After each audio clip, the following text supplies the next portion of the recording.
I'm Stone Cold Steve Austin. Welcome to the Broken Skull Sessions. Today, my guest is 14-time world champion, the Viper, Randy Orton.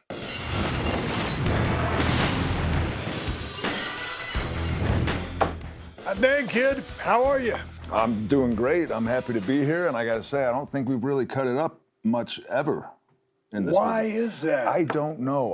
I'll be honest with you. I figured you didn't like me all too much.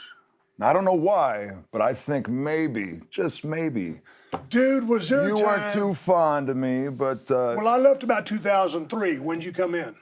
I debuted in April '02, so I think we crossed paths. I believe I ate a stunner better than anyone ever ate a stunner, by the way. We might get to that in the conversation. Okay. No, but I think it was I was kind of at the end of my run. You were coming in, young, good-looking kid, white meat baby face, ton of potential. Sure. And I was just kind of doing my thing, and dude, I was kind of a loner anyway. I get that. But yeah, this is the first time we've ever really chopped it up, and since this is the first time.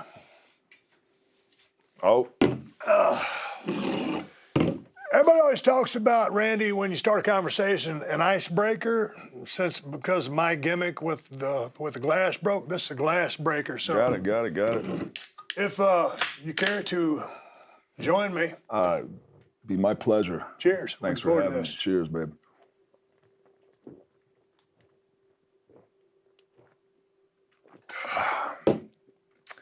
That's some good shit right there. Dude, for a guy that doesn't drink a whole lot of beer, you did pretty good. Yeah, thank you. That's good. Say, man, how you doing? I'm doing great. Very happy. Life is treating me very well. I'm blessed, man. What can I say? Have you always been happy, or are you just at a place in your life where things are going good?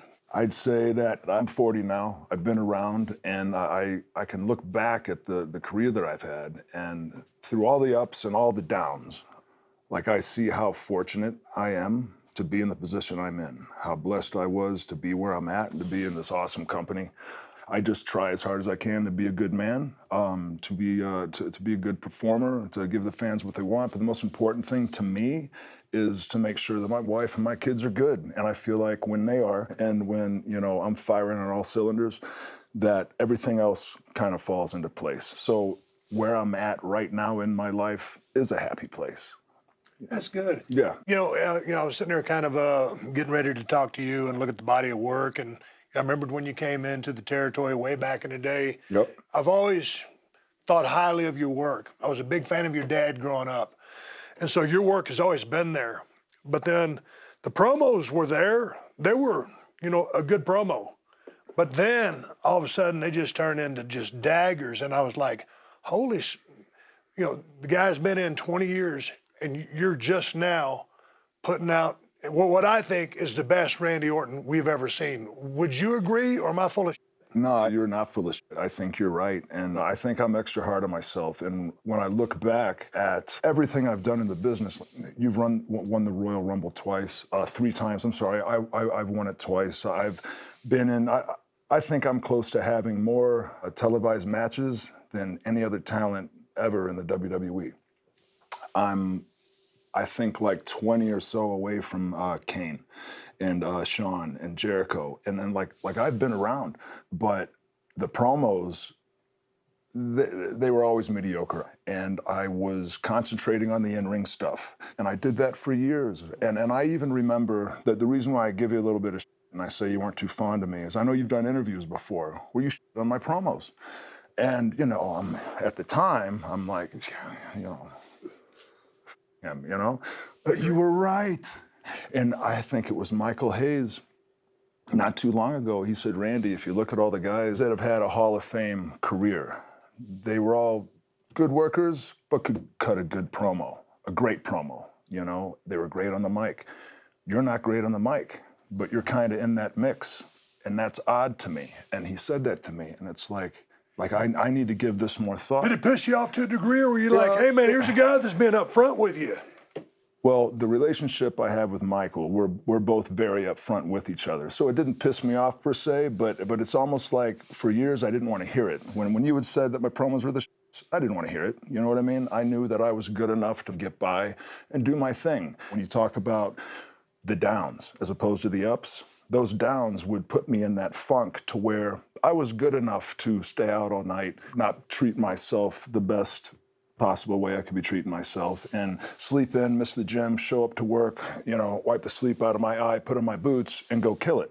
Yeah. You know what I mean? And I've always been so blessed in that regard, but I realized about a year ago how important promos were. And it's embarrassing to say, especially to someone like you, that it took me that long to realize that.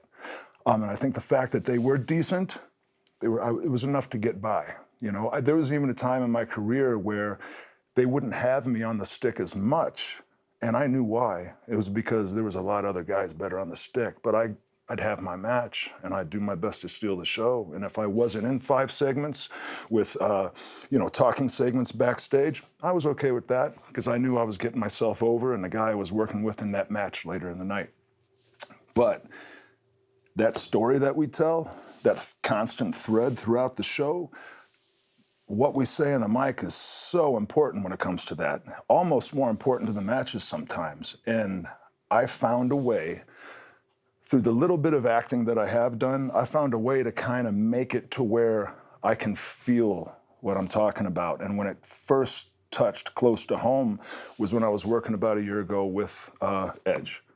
And Vince wanted me to say some where me and Edge went way back. It was just bullshit, like trying to find a way to bridge, the friendship between me and Edge. And I went to Vince 10 minutes before I was going to cut this promo, and I said, Vince, I'm not feeling this. I go, but when I was 19, in St. Louis, and I met Edge, and I just signed a developmental deal, and Edge came up to me and he said, maybe one day we'll be able to mix it up. Good luck to you, kid. And I remember that as a 19-year-old. And now here we are, 20 years later. That's real, and I was able to take that, add a little bit of, window dressing on it and make it something that I truly felt. So no matter what I'm doing, I try my best to really feel it. And it's a process with me. If I'm feeling it, I know I got it. Speaking of dissecting some words, recently Monday Night Raw had a Legends reunion. Some of the Legends came back, and I mentioned, we were talking off camera about several of the matches that I enjoyed. I really enjoyed the match between you and Jeff Hardy. Sure. The way you really dissected the arm, attacked the body part, were slow and methodical, very vicious, very calculating. Of course, Jeff Hardy is an amazing worker. Of course. But I thought you stole the show, and there was a couple other good matches in that show, but you stole the show with just eviscerating several legends. And I have a clip here of you with one of our favorites, Mark Henry. Watch this. There's the offhand, out of camera shot. Well, I'll be damned. Mark Henry in the flesh, the world's strongest man. Gotta love Mark Henry. In the flesh. I've been meaning to catch up with you today. I wanted to let you know that as of right now, I am officially entering myself in the 2021 Royal Rumble match. And I was curious if you did the same already. After all the years and years of wear and tear, I see that that's impossible. You'll probably never compete in a Royal Rumble match again. I was gonna say, what a ass. Something else crossed my mind. Tonight is Legends Night after all. It's a very important night. Got a lot of legends here. And here is Mark Henry, the world's strongest man, showing up on a scooter. Yes. How fast does that thing go anyway? Dude, Hopefully fast enough to get away from your ass.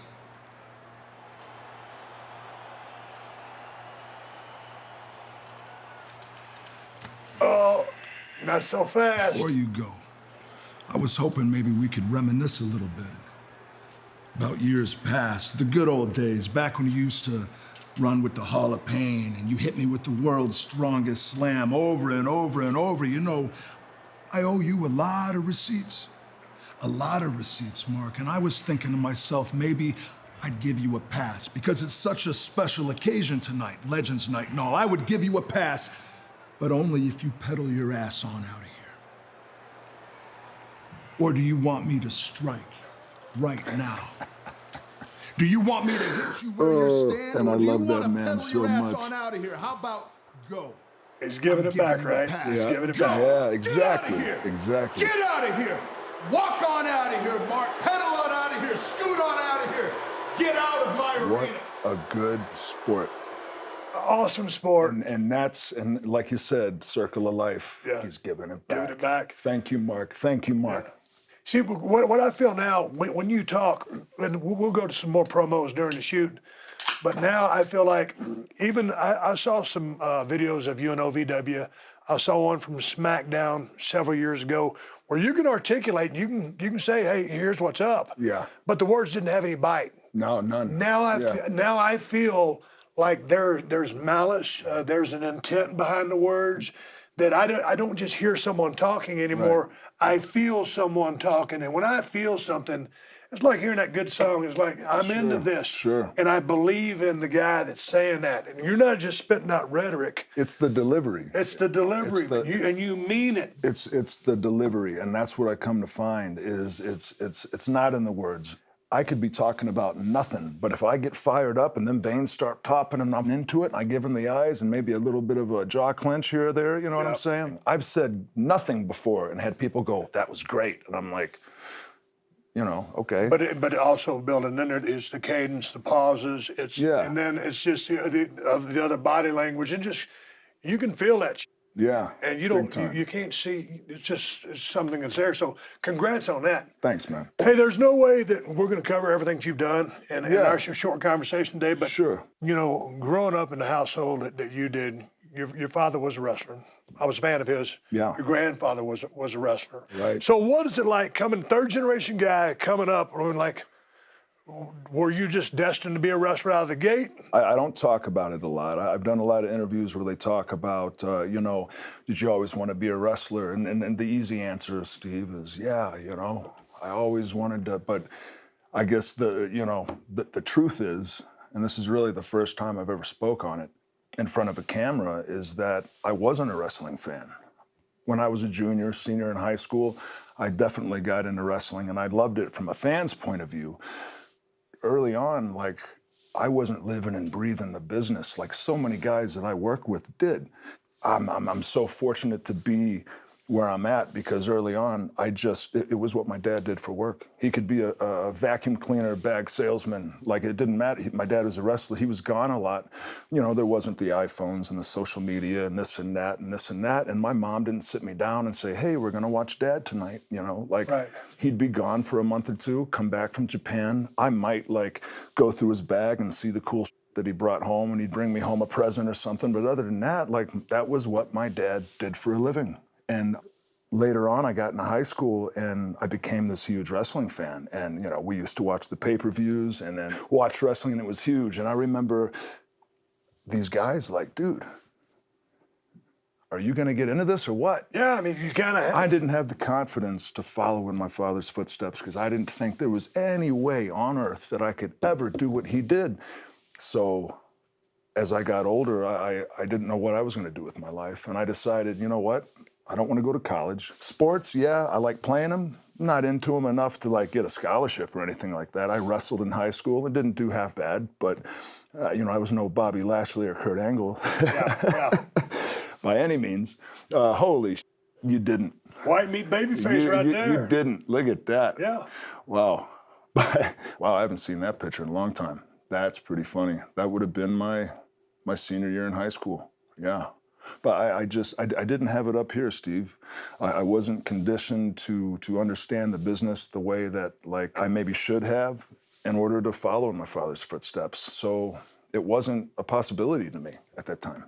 So you go into the Marines, and didn't work out so much. Yeah. Boot camp was great. I got a meritorious promotion, came out private first class, went to the School of Infantry, was an 0311, was in a boat company, Alpha 14, and Camp Horno out in Camp Pendleton.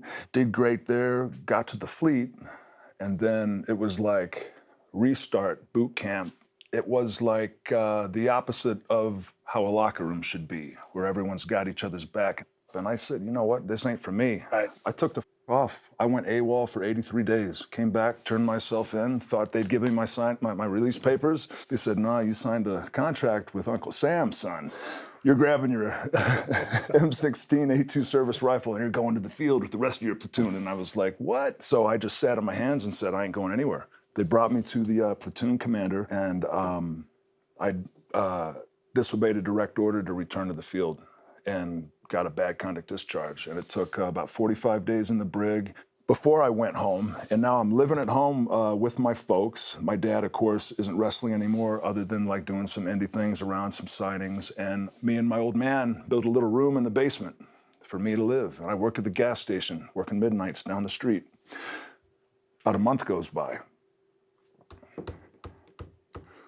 Hey, Dad, do you think, you know, I was just about to turn 19. I was like, do you think maybe I'd be able to do what you did? He said, no, you know, I'm blackballed. You know, New York will never have you. Like, he didn't think I had a chance in hell. Why not?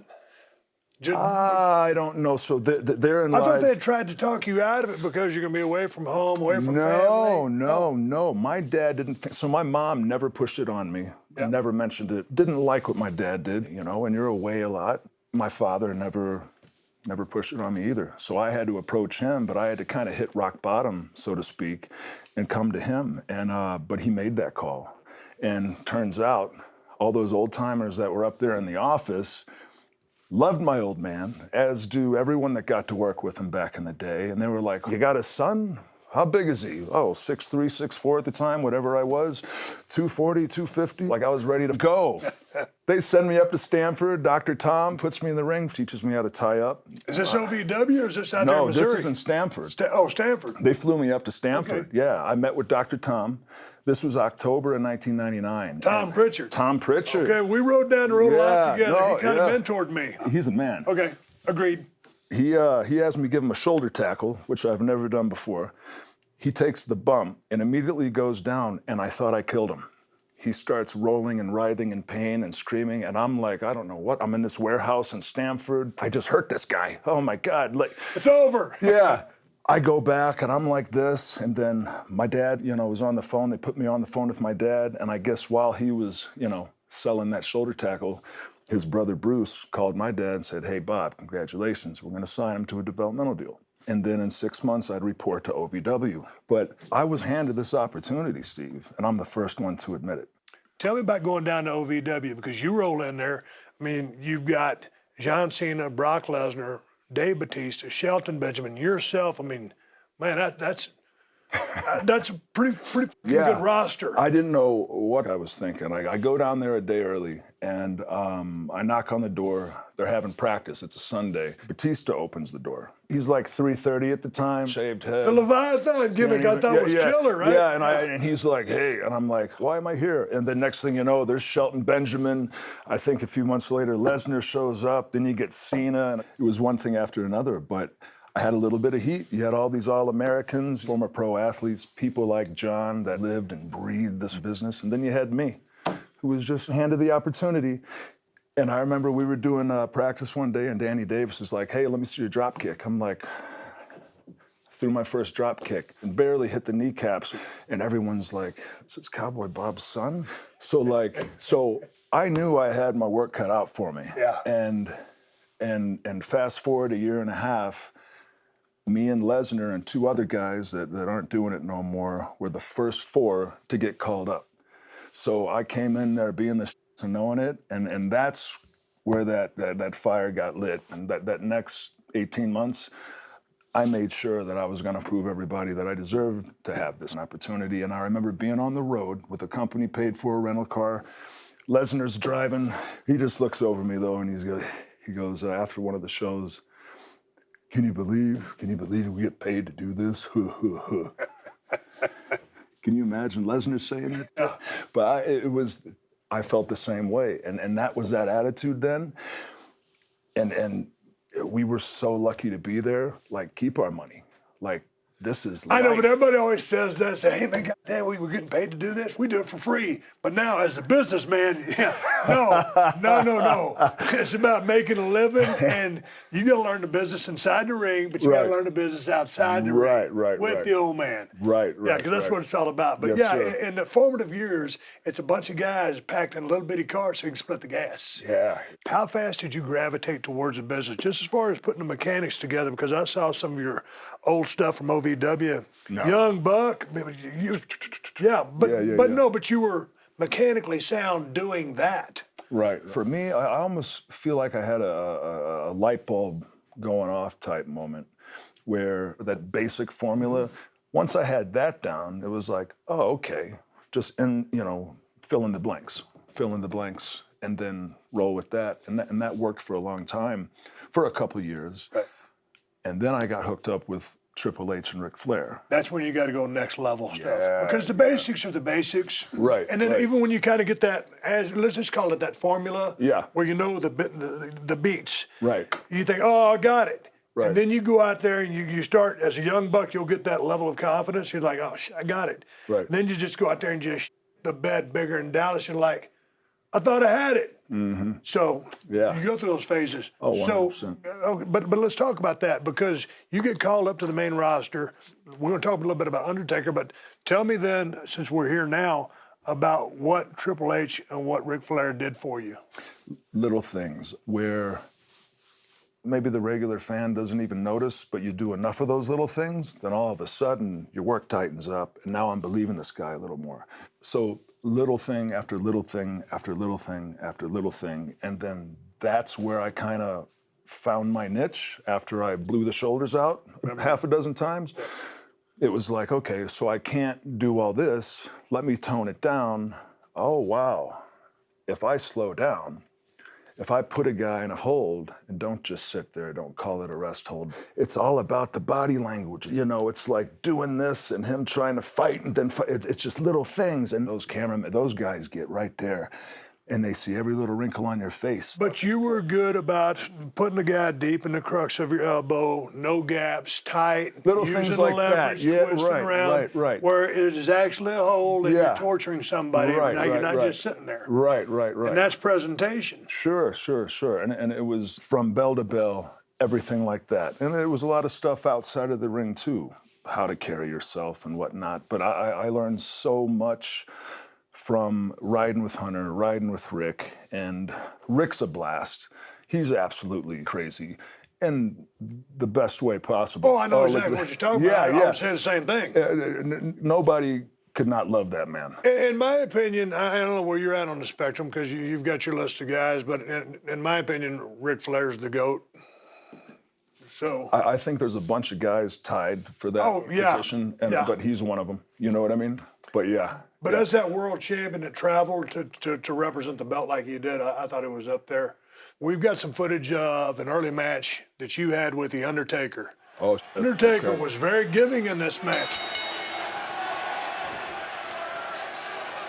Boy, look at this young buck here. Yeah. I think I was 22 years old here. 22. 22. Dude. With the bike shorts on. I started at 24, and you're light years ahead of me, at about the same stage of our game. Okay, Taker just kind of having a little fun here, He was right? having a lot of fun. Yeah, you can tell.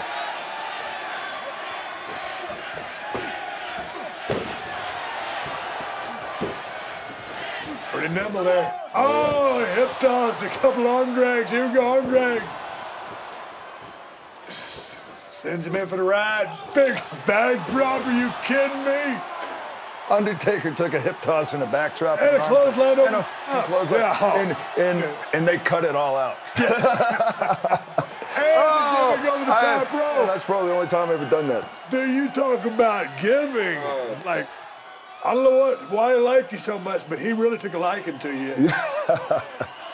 The respect factor when it came to Taker when I broke in, knowing that he had a part to play and being willing to do that with me, knowing that he was giving me all that offense. There he is. You duck a punch, come in, send him back in for the ride. Oh, there's that big drop kick. It improved another drop kick. Oh my God, he took 2 bumps for me in a row. Look at that, Jesus.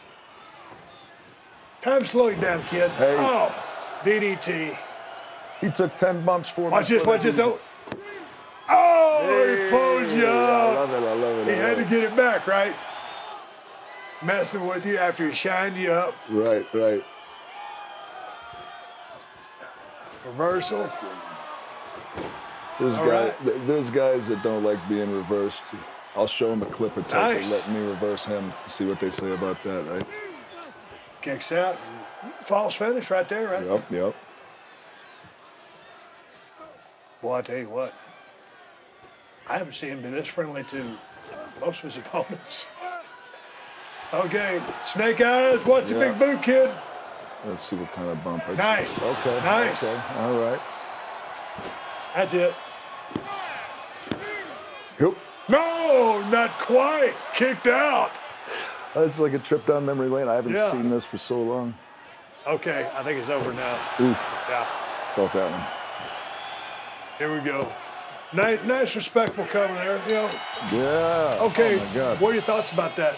What are my thoughts about that? Well, the position I was in that night to work with him, like, again, common thread throughout this interview is how lucky and blessed I was. And for whatever reason, he saw something in me. And this was before any of the evolution stuff. This was before Triple H and Ric Flair took a liking to me. This was him seeing something in me and him having something to do with being in the ring with me that night. And he gave me so much offense. He gave me so much offense. After the match, we get back up to Gorilla, and Vince gives him like, "What are you doing out there? Hey, you're our guy. What are you doing? What are you doing?" Arm drags, hip tosses, back drops, 2 drop kicks, double bump, come up. So Taker says something along the lines of Vince is, full circle, man, that's what we do. Isn't that what we're trying to do here? Get guys over? Like, that's the position I'm in, kind of thing. And I just remember sitting there back there. I wasn't a part of the conversation, but a fly on the wall. And I just remember thinking, like, wow, okay. And now here I am in the position I'm in. And one of the many instances where a guy back then who had been around was a legend already. And it's like, here, kid, I'm going to give you this. What you choose to do with it is up to you. And who you turn out to become one day is up to you, but I'm going to go out on a limb and say you're worth it. That match is so important to me in that regard. Side note, very funny, this was back when we taped SmackDown, and by the time the show aired that the match was on, all my offense was taken out. It was like a 3-minute deal.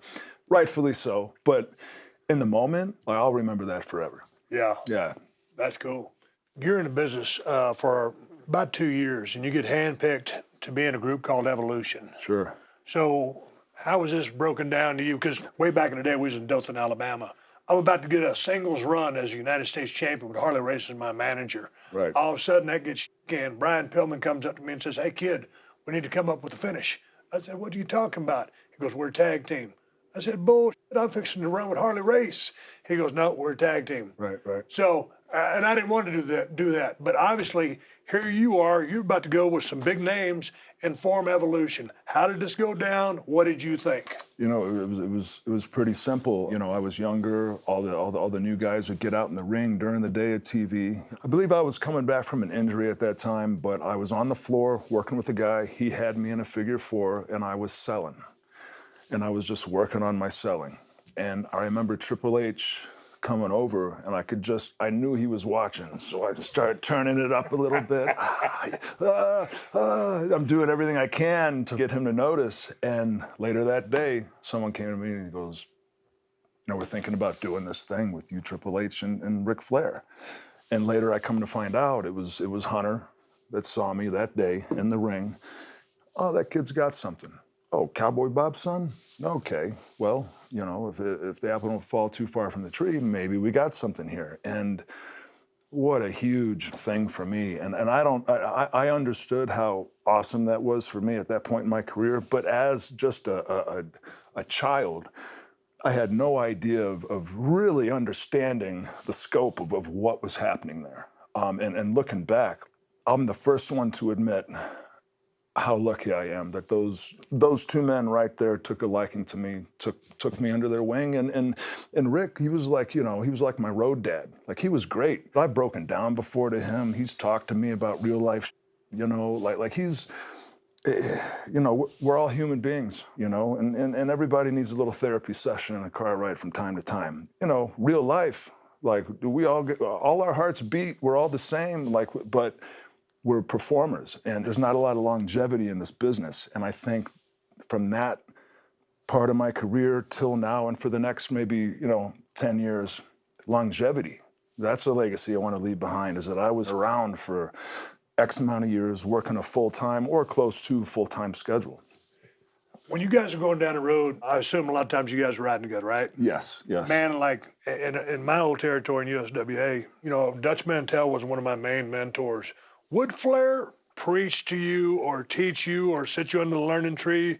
Or would he maybe only offer you advice if you asked for it? How did that go with him? A little bit of both, but I think with Rick, Hunter was more one of the guys who would always want to talk to business. And you know Hunter better than I do. Like, this is everything to him, right? And Rick was a little different. And I know you know Rick very well too. So Rick was more just having fun. Rick was trying to get back, like, you know, Hunter, you want a T-bone? Like, let's get to the hotel. The bar's still open. You know what I mean? And so I learned a lot from Hunter about the business. I learned a lot from Rick about, like, you know, after you get in the car and you're trying to get back to the next town because you got some fun to get into, you know? Yeah. But I'd say with Rick specifically, the in-ring stuff, watching how calm he was, watching him just call it and do he had his stuff that he did better than anybody, you know, his character stuff that only Rick could do. And that's all he needed to do. And you were satisfied. And it was like, wow, this guy got to a point in this industry where he's so beloved and respected that that's all he needs to do. He had figured it out. And so many guys figure it out, Steve, but I feel like there's a very few that really get it and are just here. I'm not there, but I damn well want to be there.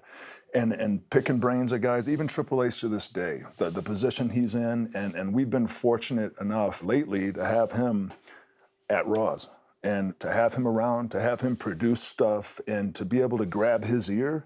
He's always got an answer. And maybe it's not always the best answer, but he's always got a way to get your mind to start going, and then you get to where you need to go. He's great to have around. And Rick's around still too because of Charlotte. So it's really, it's that brotherhood that we formed 20 years ago, it's still there, more or less, and I enjoy the hell out of it. In this part of your career, if you're with these guys in Evolution, would your dad, because he's second generation and your dad, would he ever call you up and say, hey man, you ever think about trying this? Or would he stay out? He would stay out unless I would ask him to specifically watch something. He lets you figure it out. He let me figure it out. But if I ever needed anything, he was always there. But there was times where I would start talking about something to do with work, or I'd start bitching. He was the first one to tell me to shut the up, and you're lucky to be there, boy. You know, and okay, you know what I mean? But very, you know, short, sweet, to the point. But the couple tidbits that he's given me along the way, I know it was very valuable information. Exactly what those things were, Steve, I don't know. He picks me up, takes me to the airport, takes me home every week to this day. So that's kind of our time, that 30-minute ride to the airport. We'll talk about the show the night before. And the older he's got, he just turned 70 last year. The older he's got, he's just happy to see his son is successful. And I think he's kind of tickled to watch the show and see my growth in this industry. And every chance I get, I let him know how, like, Dad, you know, I take care of him. I take care of my mom. I help him out. Like, because again, man, all these guys, you know, Kevin Owens, all these guys, Daniel Bryan, all these guys that just hustled. You know, I didn't do that. And like, the least I can do is take care of the man that paved the way for me. Right. You know, we went through bankruptcy when I was younger growing up, and like, I was wearing Payless 9,000 red sneakers for 2 years, and my toes were popping out the sides. And my mom would cut my jeans in half for the summer, but they'd be a little too short, so I'd be wearing Daisy Dukes. You know, I'm getting made fun of. Like, it was hard. Like, but he busted his ass for us to have everything we have, and now here I am. Money's good, worldwide, social media, movies, merchandise, the publicity. He missed out on that. But he gets to live it through me in a sense. And every once in a while, I'll catch him with a smirk on his face. He's proud of his son, and it means everything to me that I can make him proud. So Evolution was great for both you and Batista. And I will say, Rick and Triple H. Sure. At the same time, when you and Batista got picked to be a part of Evolution, did it get heat in the dressing room, or were you impervious to that? So I remember specifically getting up at a hotel. All the boys were staying. I go down to the breakfast buffet. There's probably a dozen of the boys sitting at this big table. Well, I know I'm coming down to meet with Triple H, who I'm riding with, and to have a little breakfast and go to the gym. So I come down. Triple H ain't there. All the boys, I ain't gonna name names, and I love every guy at that table now, now. But hey, Randy, come on over here, sit with us, pull up a chair, kid. And I'm like, no, I'm About to sit with the top guy. well, no, I'll be over here. And then here I'm sitting, and now Hunter comes, he sits down, his back's facing them, and I just every once in a while glance, and they're all like, this mother. And that kind of just, that's how it was. Yeah. That's how it is. Yeah. And looking back, it's awesome. Like, of course, But like the position I was in, yeah, I'll take that. Like you would too. Anyone at that table would too. Yeah, and I've watched guys, sometimes they'll get pushed a little too early. Sure. And it's not like, what did they push this guy for? But if you're that guy, what do you say to Vince? You know what, Vince? I think I need another 6 months on the bottom of the card. Yeah, I need another 6 months just kind of hanging out the PC. Right. No, right. you take whatever you can get. You take the opportunity. Yeah. Just like, when Lanzangaria and Bruce said, oh, you got a good-looking kid there. He signed, thanks, Dad. Like, I took the opportunity. Yeah. So same thing. Hey, let's talk about the RKO. Yeah. It will become your signature finishing move. How did you get the move? How did you come up with the name? It's your initials, but Right. tell me about this. So, Look at that. yeah, hey, And baby. you've caught this thing in some epic freaking flights. Yeah. It just took on a mind of its own, man. And I'm so fortunate to work with so many guys that are so creative in the way that they'll have me hit them with it. Like I can't take credit for all these memes where like I hit it out of a 360. Like I don't hey, think he could do a 780 off the deal, whatever springboard, on, and man. I catch it, like it's their ideas. So I can't take all the credit. But as far as the move goes, of course there was a diamond cutter. Yep. And of course there was the ace crusher. Yep. So Laurinaitis and me, Laurinaitis had my back. And I was trying this move. I believe it was called the overdrive. And it was hurting my shoulder a little bit, which had already been fixed up. And so Laurinaitis was like, hey, man, do the ace crusher. So I said, okay, changed it up a little bit. Holy thank you, Johnny, because now I got this thing I can hit anybody with from anywhere.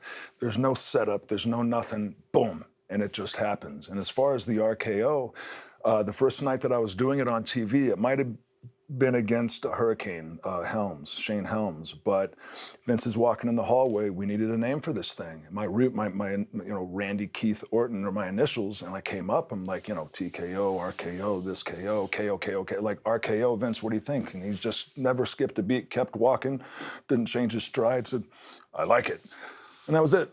That was it. Next thing you know, it's RKO. It's RKO. a thing. Yeah. So like again. Lucky, man. Yeah. Like right place, right time. In a way, the RKO is somewhat similar to a stunner, but also very different. Yeah. RKO versus a stunner, which would be more effective? I mean, because RKO has worked wonders for you. It has. The stunner has worked wonders for me. Let's go to the tape. We got some footage. Oh, watch this. God, that's timing. That's sweet. That's sweet. Wait, did you tweak a leg? No. Oh, no. Scott Hall, look out. Here we go. Bam. Wham. Oh, you want another? Here you go. Nice. Nice ball. Nice there ball. There you go. Wham. No, reverse hit. Sweet. Okay. That's nice. Okay. Kurt Angle, love Kurt. Oh, God. See you later. Who doesn't? Oh, timber. Okay. Hook a leg. Okay, here we go. This is nice. This is one of my favorite ones. Yeah, likewise. Look at the rock. Oh, here you go. See you later. Oh, you want another one? Let me get you my sights. Wait for it. As long as you can. Wham! See you later. He used to do the little rollover. Never knew where. Okay, this is sweet. Here we go. That guy had a good future. All my idea. All of it. Oh, just kidding. That was nice. What was great about that? Oh, here we go. Oh, look. Look at that. If I still had an Look at ass, Bob, if I still had an ass, Back when I had a Thank you. booty. Oh, thank you, Steve. Tell me about that one spot. Oh no, Evan Bourne. So Yeah. Evan Bourne cut the shooting star. That dude could land like just anywhere, hit his mark. And the hard thing for me was be able to get up to my feet and then hit it. So we figured out, like I had to just lay down and wait for you. If you watch like a different camera angle, like I wasn't, but 2 feet off the mat. Yeah. I'm just laying down. I just went like this, Steve. I just went, like it was all him, but it was like, oh, that was the best ever. And isn't that how it goes? Yeah. Like we knew it was gonna be cool if we hit it, but I remember they shot it real tight. We did it live television, and there you go, When you have success like that, that thing Wow, goodness. calls for a shot to the RKO and to the Stone Cold Stunner. I like the sound of that, Steve. You don't have to drink yours if you don't want to. Oh, If you I don't? I'll drink it for you. Okay. Well, here. You can have mine. There you go. And I'll have this water. But then I'm gonna do a little switcheroo. Hey, cheers, Oh, brother. measured. Hey, Cheers. cheers, man.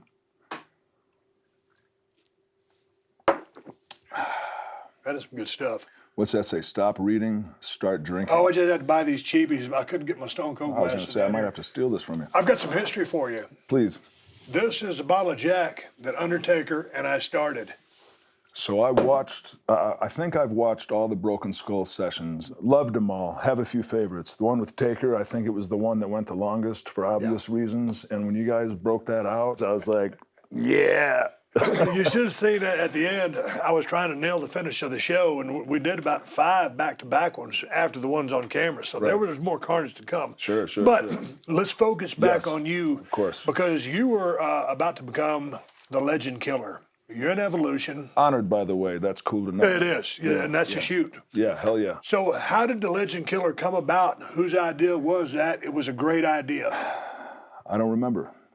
Simple as that. Moving on. Yeah, no, let's not move on. No, 'cause but it's that's great. huge. But I'm just being honest with you, bro. Yeah, no. The Legend Kill. I know Mick Foley had everything to do with it. The idea itself, I'm not exactly sure. But Mick Foley made me, man. Talk about coming around. He let me spit in his face. Harley Race. Dude, okay, Harley's one of the toughest guys in the history of the business. Yeah. Well documented. Yeah, rest we his both soul. love him. What did you think when you were going to spit in this guy's face? Oh, I knew he was going to take a swing at me, and I knew I better get out of the way. I don't care what age the man was. I did not want to get knocked out on live television doing this with him. But old school, goes back, loved my dad. And that goes to that, a lot of these guys that were like this with my man, that respect was there. Like, I'm Cowboy Bob's son. They loved him. Like, you're Bob's kid? Let's go. I'm going to do what I can. So here, just like Mark, just like Taker with the arm drags and the hip tosses and the back drops and yada, yada, yada, here's Harley Race. That was huge for me, man. And same with Mick. I spit in Triple H's face. It was a whole thing. So now you're this Legend Killer. Right. That is an identity which that's home base. That's a mothership. Sure. Did you feel that enabled you to form decisions heat-based or that would help I had an define the identity. character? I wasn't just a third generation guy. Copy. I wasn't just Cowboy Bob's son anymore. I was a guy who was taking out all these names.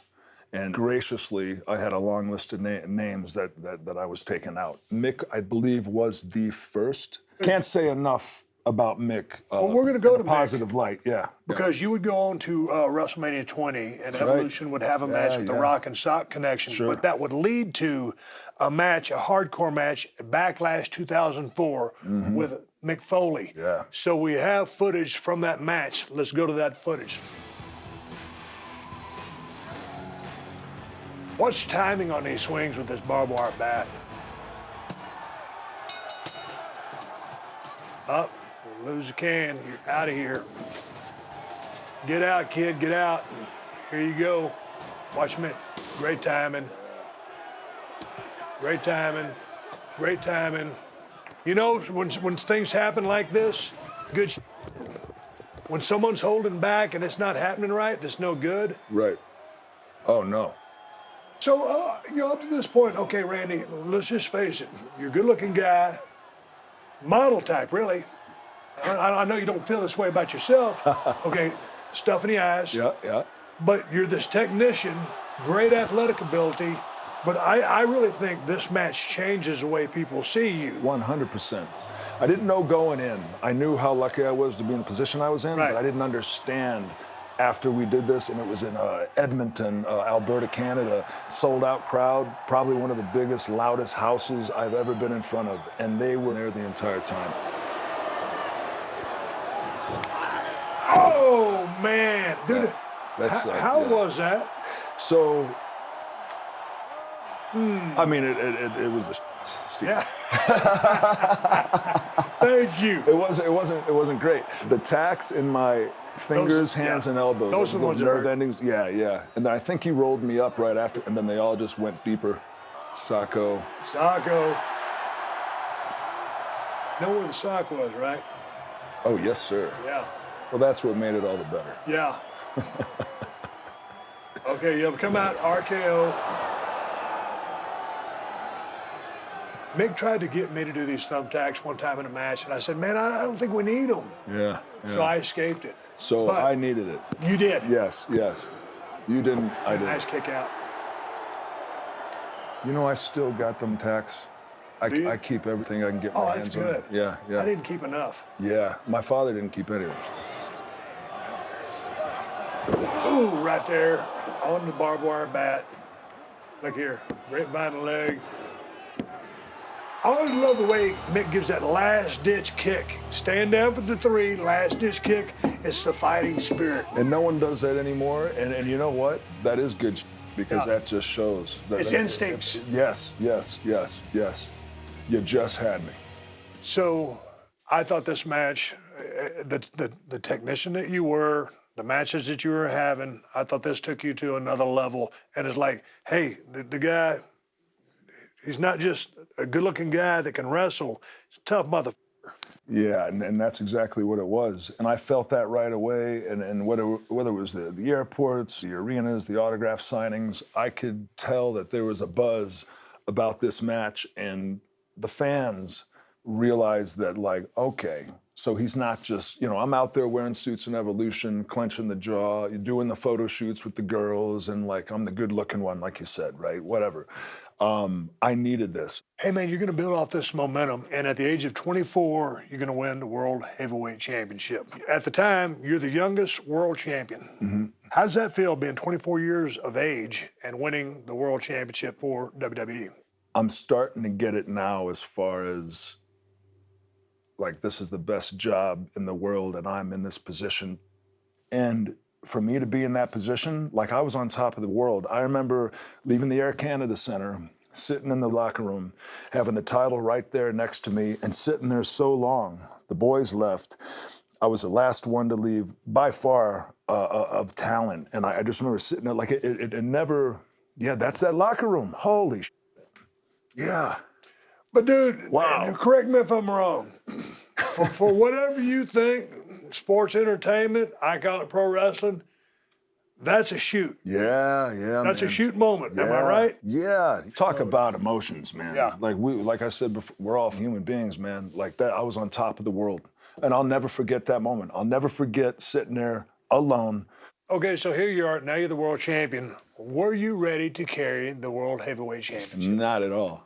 Thank you. Yeah, brother. Someone would No. admit it. Yeah. No way. When I won my first TV time No. at WCW, I was like, okay, how do I make a guy be in jeopardy all the time of losing? And saying, defending a championship is something you must learn. And when you have been lucky enough or whatever to be bestowed it when Right. you are, defending it is a whole different ball game than the ball game you learned all the way to getting it.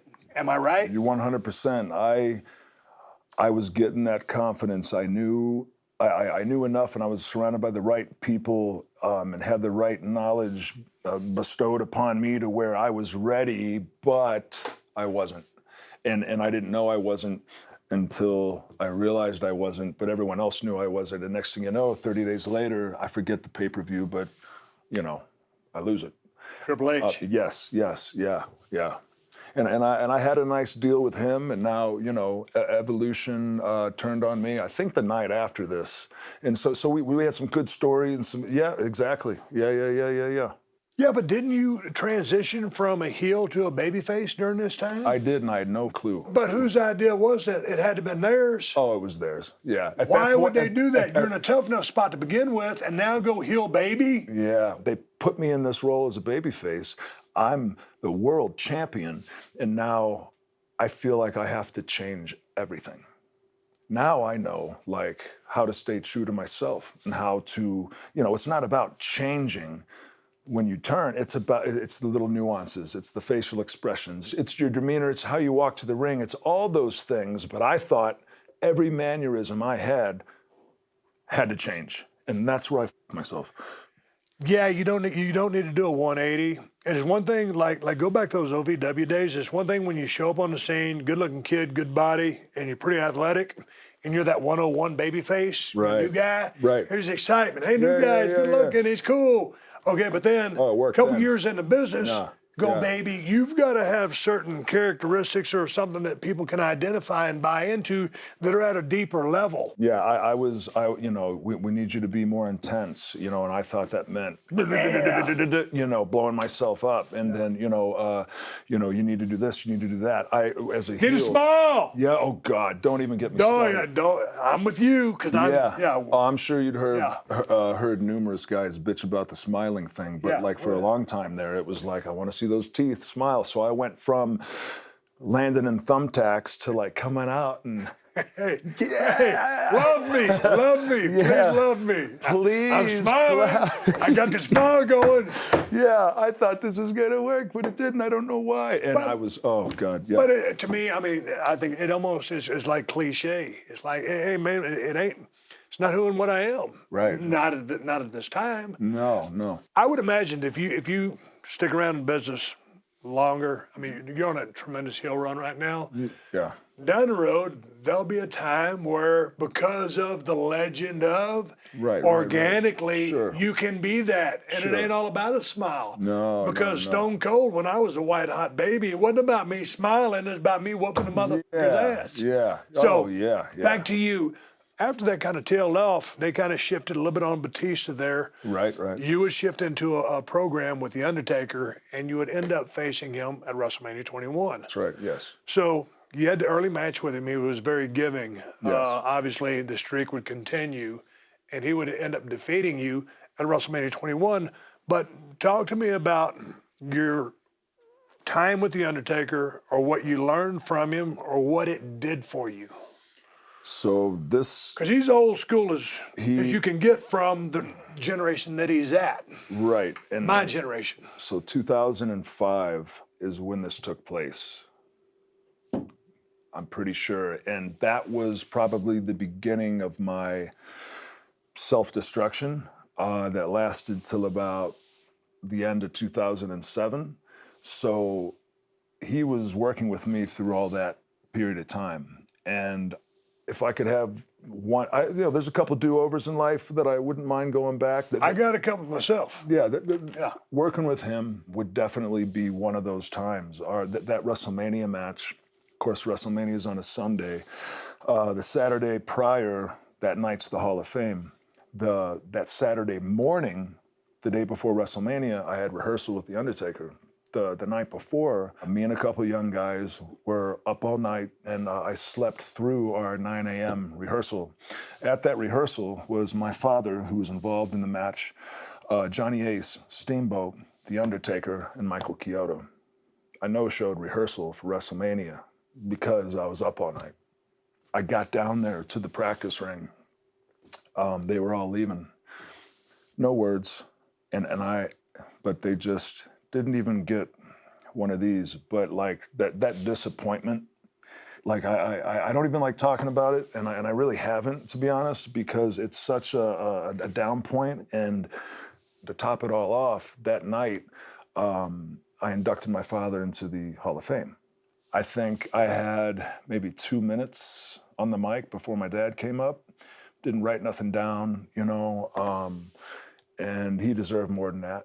You know, and so do-over wise, like, so that was a low. And not only was I blessed to be with that man and that group of guys I just named back then in '05 when I was doing all that, like the fact that I wasn't told to get home and fired.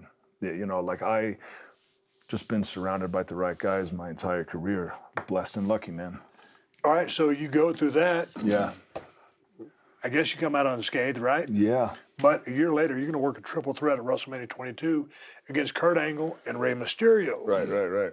But 2 days later, Yeah. he gets suspended for 60 days. Yeah. What happened there? Oof.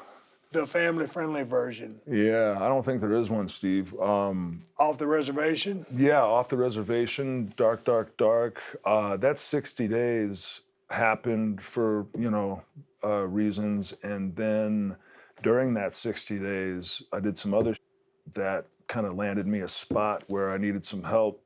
And I got the help and I came back and I still wasn't right. And then it was about probably a good year in the middle of 2007 where I was working with Edge and then I think Cena, where I kind of came out of that funk. And luckily, everything was all right. Let's pick it back up and talk about Rated RKO. Okay, yeah. Because it seemed like, so you and Edge have a great chemistry together. And it seemed like when they put you guys together as tag team, it seems like, because how much are you enjoying your ride up until this point? Because are you really enjoying it? At this point, so this is 2007, I'm pretty sure. Yep. So now, this was like just about to see the light at the end of the tunnel for myself. And Edge was great because we really bonded back then. And he was great for me because he kind of picked up where I was lacking. And with the things that I was going through, I believe I was lacking because of those things. And he was like a big brother to me. And he I feel like we did some really good and I have him to thank for it. I really do. But it's interesting. It kind of goes back to the time you had met all those years before, right? Sure. Maybe we'll do something together. Sure. So you guys had great chemistry, had a good time together. But somewhere along the way, I don't know where my timeline is, but I know where you're at. Motorcycle accident? That was in summer of 2008. I had just broke my clavicle in a match with Triple H. Now I'm in all this pain. But I've ceased the old lifestyle. Yep. I learned how strong that I was, like in here and up here, when I was able to go through that injury and not need any help. Now I didn't need a surgery, mind you. Right. But broken bone, it sucked. Put in a harness for about a month, and then a month later, I'm riding my motorcycle back on the bike, and someone cuts me off at night. I get blinded. I hit some gravel. Boom! I put it down. Re-break that clavicle. So yeah, needless to say, I used to love riding, but I sold all the bikes at that point. I had bigger fish to fry. But twice broken clavicle on the left side, but the least problematic of any of my injuries by far. With the injuries that you have had, how do you deal with that now? Yeah, I mean, and the trainers, the WWE docs will tell you, I'm pretty in tune with my body. I've had, and we all have our right? Oh, no, but for me, it was like, dude, when I get taken out of a picture, I'm like, really? Right. I get dropped on my head and I'm out for a year with a neck surgery? Yeah. Oh, well, that's a different story. But you just taking the stride or are you cool? Right. Well, so there's two ways there. So if you're out for a year and you're not on the road and having to deal with that, that's a whole nother ball of wax. Now, if I'm on the road and I'm working through injuries like I am now, and I have all these existing injuries, there's a way where my training kind of involves activation and stretching. I lift weights, but it's all about high repetition. The form is everything. I know that I'm not gonna pack on 20 pounds of muscle. It's all about maintaining because when it comes down to it, I feel you. Yeah, and it took me a while to realize that, but that's not where the money is when it's concerning me. I've never been a body guy. I never felt that I was one anyway. What? That's funny to hear you say that because you had a good body, but you weren't. But to your point, you weren't a body guy because you weren't the muscle-bound bodybuilder type. Right. And Well, like me, I had somewhat of a body, but I was that kind of, hey, dude's got some pretty decent arms or whatever, but he's We're our not a own body worst- guy. We're our own worst enemies. Right. Like you look in the mirror, you pick it all out. I'll see pictures from, 5 years ago where I'm like, I got to get back in that kind of shape. But then like my wife brought it to my attention the other day. She's like, but back then in 2014, when you looked like that, you thought you looked like like Yeah. you're never going to be happy. You're never going to be happy. So if you can somehow figure that part out of it, and like for me, it's like at 40, I want to wrestle another decade if I can. So I know that it's not about getting my pecs out to here like Bobby Lashley and Batista's. Yeah. Like it's about making sure that my shoulder stays in it. But for some reason, it's kind of like when you would say, oh man, you get the body guy groups. It's almost like the hairband groups. Right. It's almost like an insult, or you get labeled as such, Right. which means if you're a body guy, you can't work. Right. There's been a lot of body guys That's that not- can work. yeah, that's not- that's not true at all. But Yeah, you know yeah. what I'm saying. Of course, So of you're not a course. body guy. Yeah, and I just need to maintain. It's all about longevity for me, man. I want to be able to do this as long as I can. I don't see branching off to do this or that or the other like a lot of guys do. This is my home. This is what I want to do. I am a professional wrestler. Amen. Since you're not a body guy, Yeah. how about another shot? Oh, I don't know, Steve. Okay, fine. Pour you half shot. Shit, I'll do whatever you want to do, bro. I think we're doing pretty good here. How about You call it. to the body guys that can't work? Hey, Hey, cheers. they need one too, right? Dude, I almost sprayed that on you. You almost busted me. Hey, earlier we were talking about Edge. Want to shift gears, talk about Christian. You guys would start a rivalry over the world title, and he would make 2011 one of your best years. Yes, I think 09, 11, and then 2020 were my three best if I could sum it up. But Christian, one of the best minds when it comes to creatively looking at a match and figuring out how to execute them. There's stuff I've done with him that I've never done beforehand or after because it was all him. And I was able to execute his ideas the way that he saw them. But I got to give credit where credit's due. He knows his. He does. And the way when I watch this match, you're roughly the same age, but he's playing that grizzled, time-tested veteran, almost seemingly in this role. And he's working heel. So effectively, are you a tried and true heel here, or are you working baby? I think It's kind of a hybrid. I think in this point in my career, it's a hybrid. I'm taking best of both worlds, and depending on the opponent, of course, I'm doing what I need to do to make that story make sense. I knew at this point in my career, unlike I did 7 years prior in 04 when I won the title for the first time, I knew how to kind of merge the two and get the best of both worlds. Right. And I knew I didn't have to do a 180 and change completely to be some good guy. Which you do back in the 101 days because you think, hey, got to be a good guy, got to be a bad guy. Yeah, when Yeah. you really get it, not so much. Let's Right, go to some right. action from this match because this is one of my favorite matches of yours. Watch yourself, Randy. Turn around. You're not going to like the view, though. Wham, that's nice. Nice timing, jumps off a turnbuckle. Look at the cell there. Okay, here we go. This is sweet right here. Look at the way he's playing that. Yeah. Not too high, not too low. Cocky. No, not so fast. Reversal. Wham. Boy, you talking about your T's, your thoracic region? Oh my, yeah, right. Nice sell job. Probably a shoot. He's looking at you in a disgusted look here. I'm going to go for the concerto with the chair. That's right. Timing. Taking his time. Oh, okay, here it is. This is your thing, right? Spits on you. Here we go. I think he just maybe made a big mistake. Yeah. Okay. Shock the hands there. Okay, here you go. This look. Wham, nice. That's a good chair shot here. Yeah, if you're swinging Got- that mother, you got to swing it. Got to swing him. Yeah. Nice bump here. Good edge. Wham. Oh, into the table. Down. accidentally kicked the chair. You know, the nice. You weren't Yeah, trying to. for Okay. sure.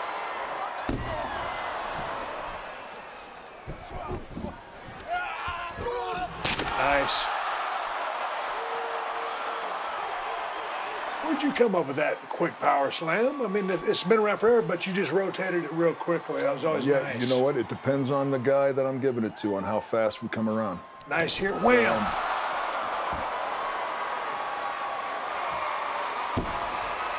Here we go. Got a follow-up Yeah, question I here. think I'm remembering what we do here. Yeah, he catches you off guard with the stick. Okay, nice position. Here you go. readjusted Wham! Sweet. Sweet. Yeah, Now yeah, watch the yeah. cover. Watch the cover. He tumbles over like a pile of shit. You just drape across Yeah. him. Just because you beat the shit out of each other, it's taking a toll, and then wham, there's the cover. And you don't need the deep hook on the leg, right? It's just Right, so right. the right. match took its toll. And that's a feel thing too. It's like you're out there in the moment, and that's the thing I tell the guys that approach me with questions a lot of times is you're in the moment. You got to be able to think out there and not be worried about the 1,800 things you worried about beforehand. You got to be able to just go on the fly. Right. You know, body language, facials, listen to the crowd. You can't do all that if you're thinking about 100 maneuvers. You can't. I can't. No, you know, I was talking to Zach Wild from Black Label Society a long time ago, Okay. and he's playing all this crazy shit in his room. We was about to go to Ozfest, and I told him, I said, Zach, I said, man, what are you thinking when you're playing all that shit? He goes, I ain't thinking. He goes, if you're thinking, you're stinking. Yeah, You know what? wow. And so it kind of applies to what we do. Sure. I mean, you are thinking, but it's Yeah. reactionary thinking, and it's instincts, and it's all the learnings and the years that you put in. So one thing leads to another, and you just kind of do it. Trusting your Yeah. instincts. So you're thinking along the way, but it's not like, oh, what should I do now? We're live. You got to trust your instincts. You second guess yourself up, you already missed your beat. You already missed that camera angle. It's too late. Look at them abdominals. I just want Oh, to dude. say right now, we got to take a Look at the second. abs. Can we- It's an can- 8-pack. You know what? Oh, finally someone wants to pour me a drink. Is this a first? Damn near. Undertaker might have poured me one. I can't remember. Ah, well. Nonetheless, This is- RKO's pouring me one. This is his bottle, so here we go. Whoops, spilled a little. That's all right. I'll lick it off the table. All right, here we go. All right, 2. My abs from 2011. To your abs from 2011 and to Christian, who, hell of an opponent and a great guy. To Christian. Damn Here's right. another thing. People always ask me how I came up with the what thing. I called Christian on his cell phone. Of course, he didn't answer because it was me calling.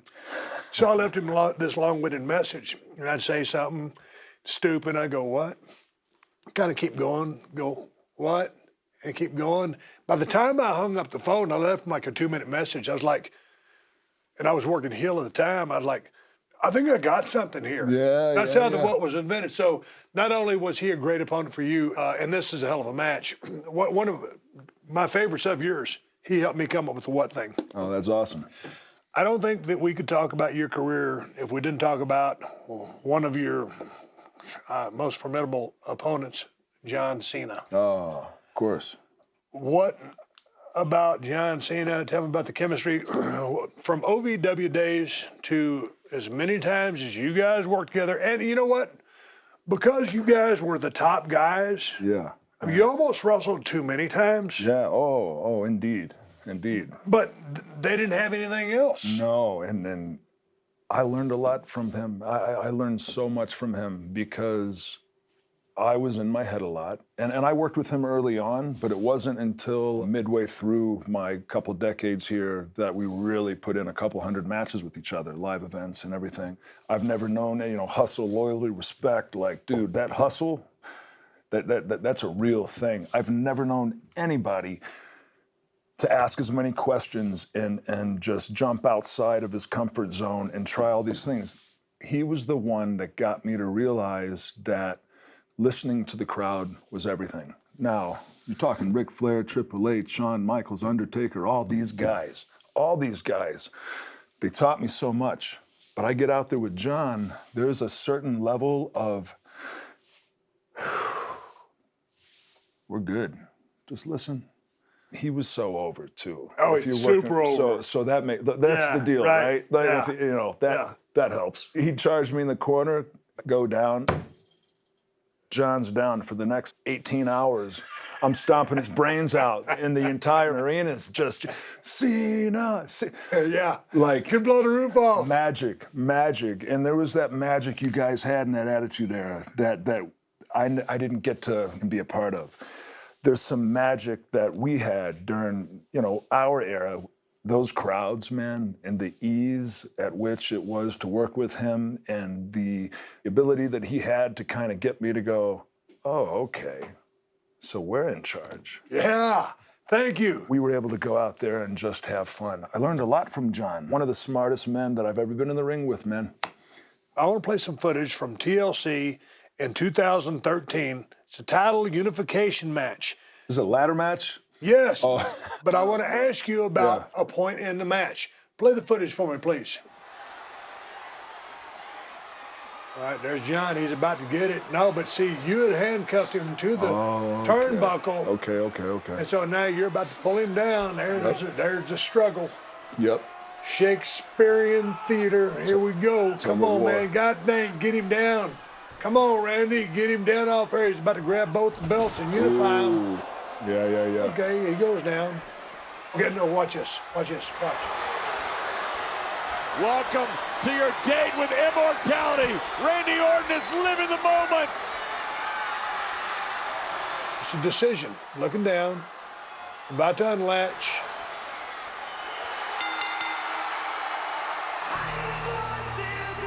You were up there, and there was like a 5 or 8 second pause where you're about to unlatch them and unify, but you were looking down. What was going through your mind? Do you remember? Because that's what intrigued me about that match. 100%. So what's always going through my mind when we're in the moment? So I'm in there with one guy, John Cena. He's handcuffed, broke the table itself. He's down. I'm up there. Those are mine. And I know they're right here. And I know I got all the time in the world. The guys that are out there with us are so good at coming in and grabbing us. And I know that. And I know when that red light's on. And I know who to go to. I got all day. And all day might mean 10 seconds, might mean 20. But like, they're on me the entire time. And that FaceTime is more important. And that's what I try to tell these guys that come to me about like little things. Like that FaceTime, that camera time is more important than anything else you could be doing. So what's going through my mind then is I am in control 110%. So you're gonna watch me. And if I choose to throw you a look and look up, but then look at those titles and know they're mine, and now you're thinking, grab him because he's gonna get up. No, he's not gonna get up, throw a smirk, look back up. I feel like that's what it's all about. Knowing when that spotlight's yours and getting the most out of it. Just here, this is everything. And I learned that from Vince from day one. Like, oh my God, this is your money, da. There's a reason why my billionaire boss is telling me that this is everything. There's something there, so let's use that. 100%. I'm glad Yeah. you said that, because I would ad lib and do different things when I saw the opportunity present itself. Sure. So the fact that I'm asking you what you were thinking, why you did that, and you give me that answer, it's like, oh yeah, it is exactly that. When I started working with Vince, his dad never wanted him to be in the ring. And then he bought the territory from his dad, and then I came along and we started working together. Yeah. So he was like a kid in a candy store when we got to work. But like Vince, he always took his time doing stuff, and he would let people anything sink in or let you buy in. Right. And, it's all about timing. It's like the number one mistake you can make when you're getting into the business, I don't know how it was for you, but it's rushing. It's like, go. We're not getting a response. We got to go faster. No, it's like, hey, slow down, let them sink in, let them feel it, and then execute. It's all about the showmanship of it. There's so much to slowing down. 100%. That's the art of what we do, is letting them digest what we are doing. That's what our business is all about. This is what I'm invested in because this is where the story is. And I can see right here that they're telling me a story. Slow it down means so much more than just Slow it go down. slow. Yeah. Or No, and I agree course, 100% with what you're saying. yeah. Hey, let's talk about when Edge returns. Fast forward to 2020. Edge coming back 9 years away. And dude, this is a shoot. I was watching this on my laptop.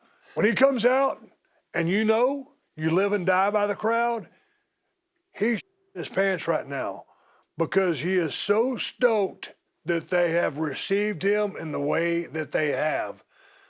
Everybody there blew their for Edge, and you could see it. And he was like, dude, you go out there naked. He's been out 10 years.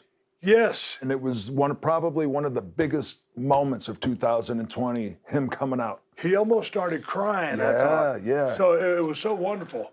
And then you guys would go out there and rekindle some of that Yeah. RKO magic.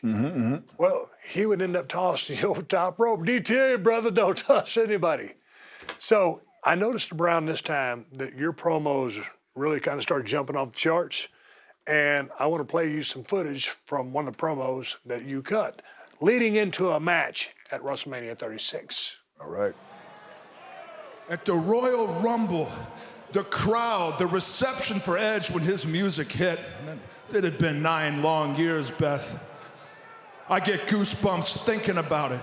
And I know all of you remember it. It was only 5-6 weeks ago, and it was such a great feeling, but it wasn't a one-off because the next night, I realized in this very ring that Edge thought that he was back for good. Edge thought that he was going to start competing on a regular basis, and I knew better. I knew that someone like me was going to make a name for themselves and put your husband in a wheelchair or possibly worse. And I wanted you to have a husband. I wanted your 2 little daughters, Lyric and Ruby, to have their father. How are your daughters, by the way? Thanks to me, Edge is going to be able to be their father, be your husband. He's going to be able to go on hikes, ride bikes, take them to volleyball practice, softball practice. He's going to be able to be there for them because of me. And I did it because I love Edge, I love you, and I love your 2 little girls.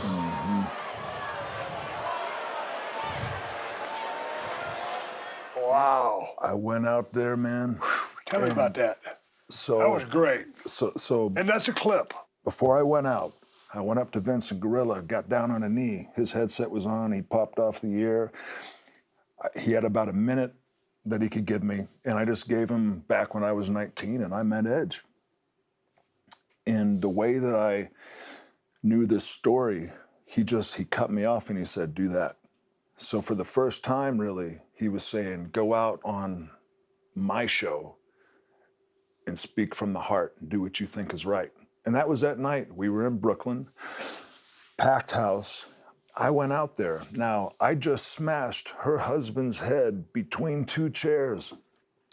And I'm talking to that man's wife. I'm talking to Beth, and I'm saying, I did this for him because I love him. I love you, and this is why I did it. And you saw a little bit of that promo, but there was more to it. Yes. There was people in the audience. It hit home so much for them, for her, for me.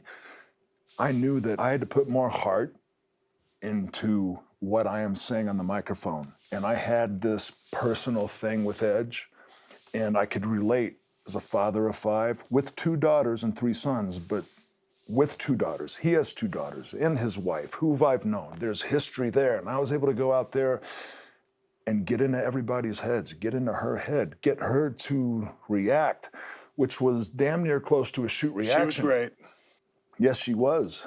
And what a feeling to come back. And I don't want to steal words out of his mouth. When I came back, Vince was, so that headset came off in Gorilla. Rarely happens. He got out of his chair, shook my hand, gave me the little like stiff-ass bro hug, and said, that was your Oscar moment. And he gave me, I told you earlier that I've always had trouble, like, self-criticism, confidence, like, what you see isn't what you get. Like me, like, and only my wife knows. It takes a lot for me to get here. But I was there, man. It was turned on. And when he gave me that, like, he knighted me as like, wow, good promo. It was like, well, I can't let this man down again. Not only the fans, but my boss. He's seen me for this long. More than half my life I've been under his employment. And here I am finally on the stick, getting him to acknowledge me as this being one of the best nights of my career on the mic. So going forward, I knew I couldn't let him down, and I knew that I had a formula going forward on the mic. I had to do everything I could to make sure that I felt that. Because if I'm feeling it, no matter what the words are, I could stumble, I could mispronounce words, and it doesn't matter. That delivery, and if I mean it, and if it's there, it doesn't matter. They know, and they get it, and they bought it. And that night, that magic happened, So you cool with years earlier, I was not enthralled with your promos. No. But when you started doing this next level so no one likes to be criticized. Yeah. But it's part of the process. But Yeah. you realized your full potential. When you were criticizing me 10 years ago, I had so many people blowing my up and blowing smoke up my ass and, oh, you're this and that, and here's this motherfucker telling me, yeah, he's a on the mic.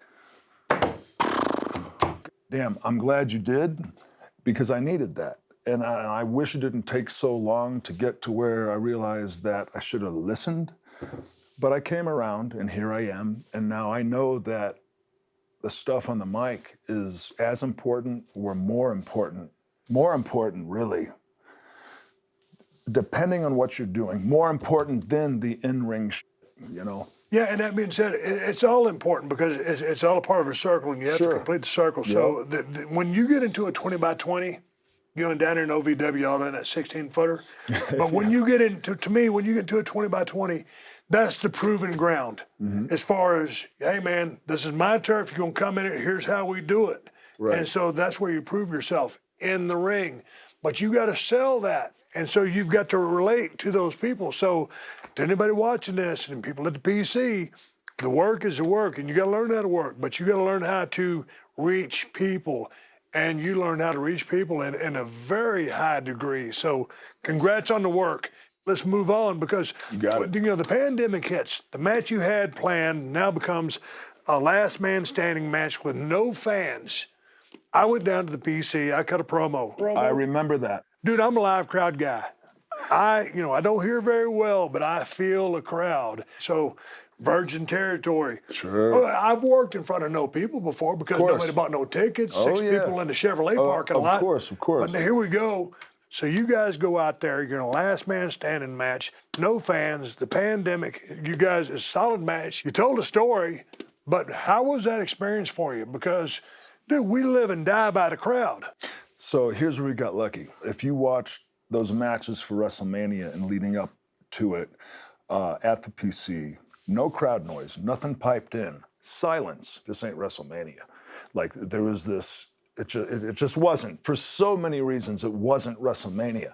But now me and Edge, knowing I was in there with a guy like that, knowing there was no crowd to react off of, to hear and know what the right thing to do was, we just kind of had a roadmap. Ring, through the gym, out the door, to the warehouse. But other than that, it was a match. The story was already told, so it wasn't that hard. I pity the guys that had to work in the ring and have a match with no noise. Now, eventually they went and they had the NXT people down there making some noise. I'm 99.9% sure that a month later, when we had our greatest wrestling match ever at Backlash, last 2 days before Vince says, hey, we want to pipe in crowd noise. And me and Edge were like, no. It's new territory. You're going to pipe in crowd noise? Everyone's used to silence, and now we get this gimme, greatest match ever. We get Howard Finkel to announce us we get all these little bells and whistles, but I feel like that set the precedence for going forward with the piped in crowd noise. And that was like huge, huge. I think the piped in noise so much helps the product because they're piping in the noise, which is the feedback that you're trying to elicit. Right. Whether you're a babyface or a heel, you're getting booed or cheered. Sure. So it gives you something to feed back off of Yeah. just from an anchor standpoint or safety. So I like that. Yeah. But when you guys decided to come up with the world's greatest wrestling match, whose idea was that? Did you book yourself into a corner? You're booked into a corner. What a stressful position to be in. But this is one of the my favorite matches that I've ever had. Really? It is. And I am very happy with this match. Not only because of the pandemic, and it was a weird situation to be in, but I feel like you can never have the greatest wrestling match ever. But I feel like given the shackles that we were put under, it was an uphill battle. I feel like we did everything we could to do our best. And we had the NXT crowd there too.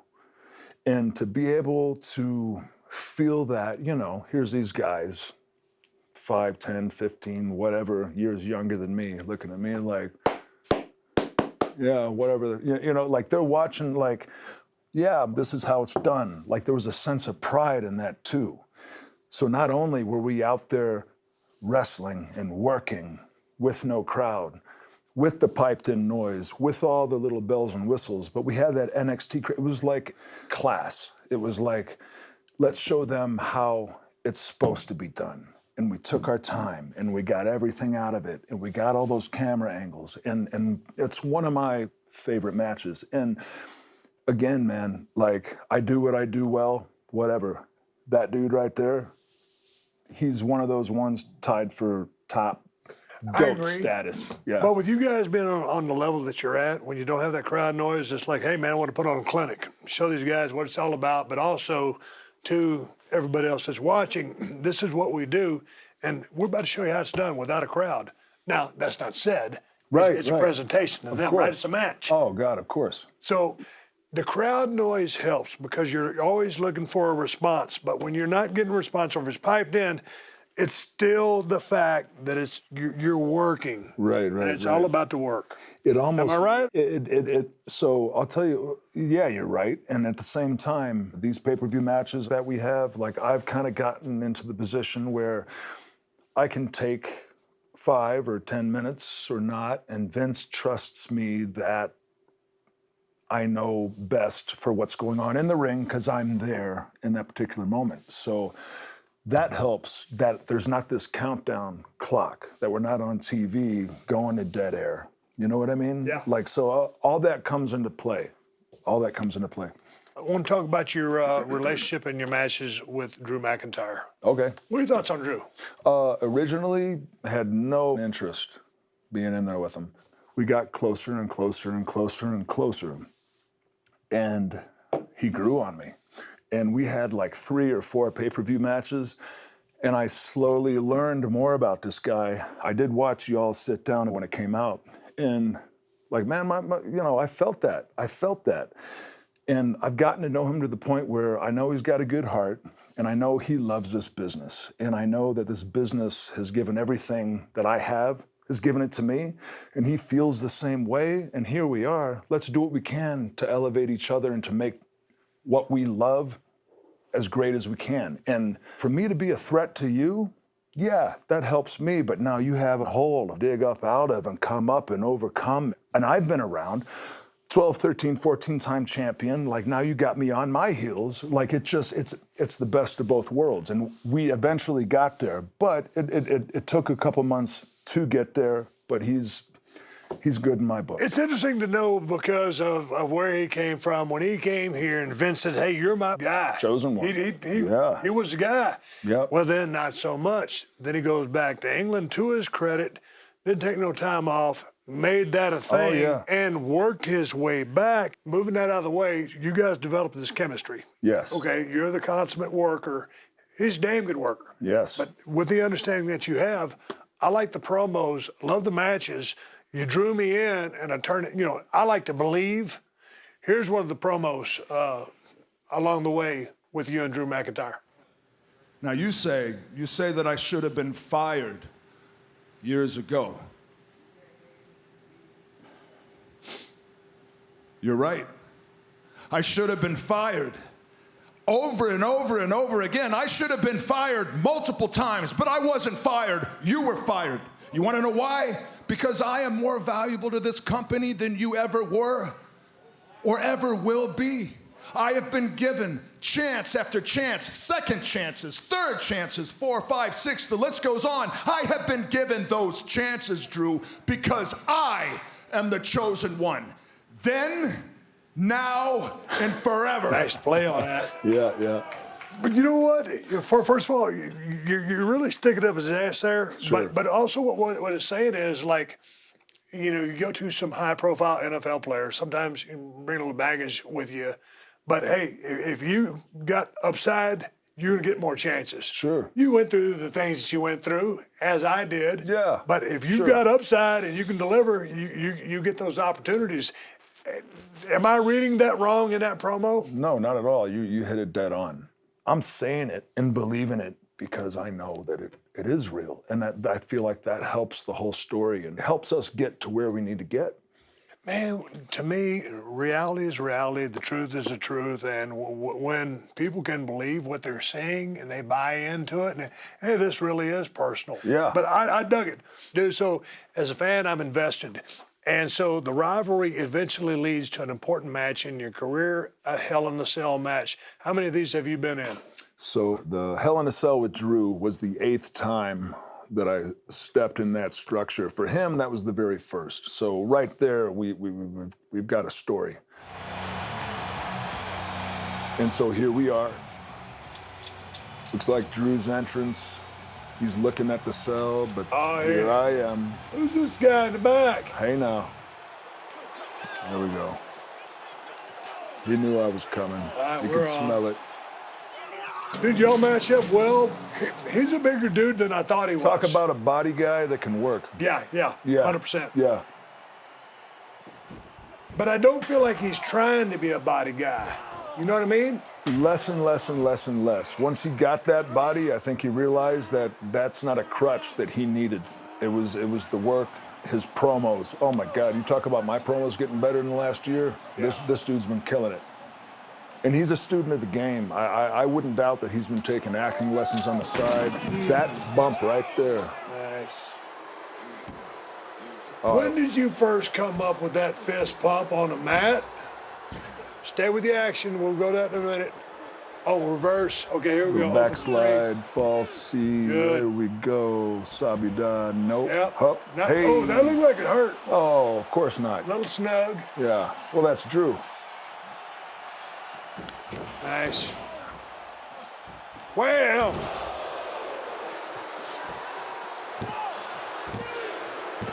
Hell yeah.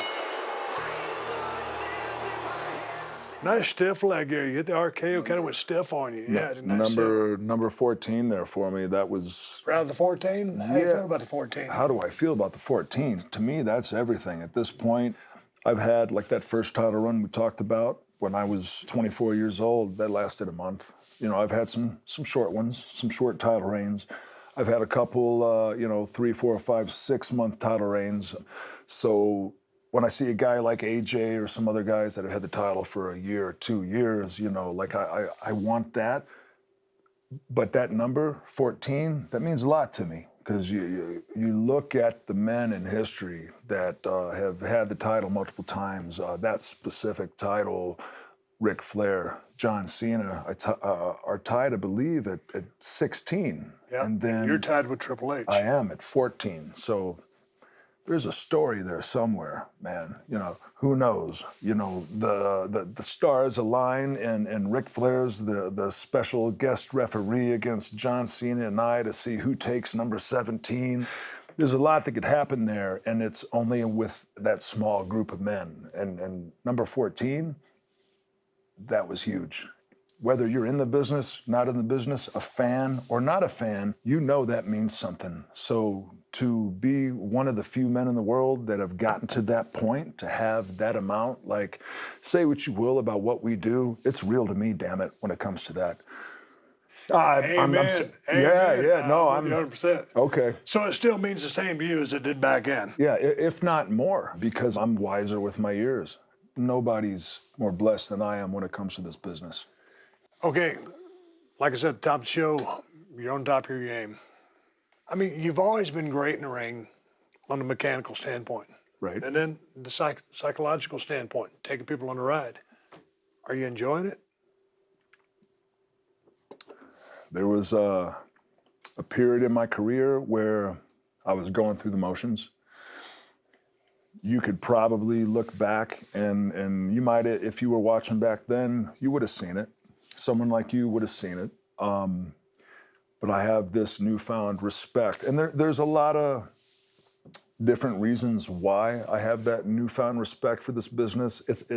I always knew that my upbringing and the bills were paid and my father put food on the table because that's what he did. And he was wrestling more, I'm about to wrestle more than anyone that's ever wrestled in a WWE ring before. But when it comes to the schedule my father had and the time he put in on the road, the time away from family, all that, like, he paved the way. And now here I am, and I'm enjoying the fruits of his labor. And now I feel it's time. It's time for me. And I feel like I'm still in my prime. I'm with what I'm able to do on the mic in the ring, I'm still in my prime for the time being, and I want to be able to give back. So after looking at someone like Drew McIntyre and looking at the 4-month run we had together, and thinking about the little tidbits I could give him after he won the title back from me, looking to me in Gorilla, and I don't think anyone else was around, and he told me to my face, and this means so much to me. He said, "You did more for me than anybody in this business with what you did for me in that ring tonight." And all it was selling and believing in him and letting him do his thing and getting that feedback from somebody like that who I believe loves and respects this business and deserves, those tidbits of information I might be able to help him with, or in the ring, whatever have you. Like, it makes me feel good. Now here I am, and I'm in this position. I can help these younger guys, and I'm having fun with it, Steve. Like, I really am. Like I said, man, 100 times, the older I get, the more I realize, like, this is who I am. This is what I know, and give back. Just like those guys, like Taker, taking those bumps. Like Rick, when he didn't have to, teaching me how to tie up snug and do that correctly. Like Triple H, taking me under his wing, seeing me sell that figure 4 on the floor and going, off that sell, okay, 3rd generation, Daddy's Cowboy Bob, okay, let's give him a shot. All that, like, that's why I'm here. It's not just because my dad called Lanza, Gurria, Bruce, and Tom Pritchard. I had help the entire way through my career. And now here I am, and I want to give back. I also want to kill it, and I also want to stay in my prime and do the best I can for as long as I can. But in the meantime, I can help guys along the way. It doesn't hurt me any to help guys. So I really enjoy being in this role. And it's alien to me to think that I could feel that way about what I do. Who would have thought 20 years ago that you would be in the place that you are in now? You were picked to be in an elite group called Evolution. And that group helped propel you to the next level as a legend killer onto the Viper to where you are now. But also the evolution of Randy Orton as the man, speaking to the leadership in the locker room, because clearly you would have never thought you would be in this position back then to say, hey man, let me help this cat out. Let me help this cat out. Let me drop some knowledge on this guy. So you've had a great career. You continue to have a great career. You'll keep moving forward. But with that being said, I know you're still hungry to stay in the business of sports entertainment. You've done movies, you've done some TV episodes, but what is left for Randy Orton to accomplish in the business of sports entertainment?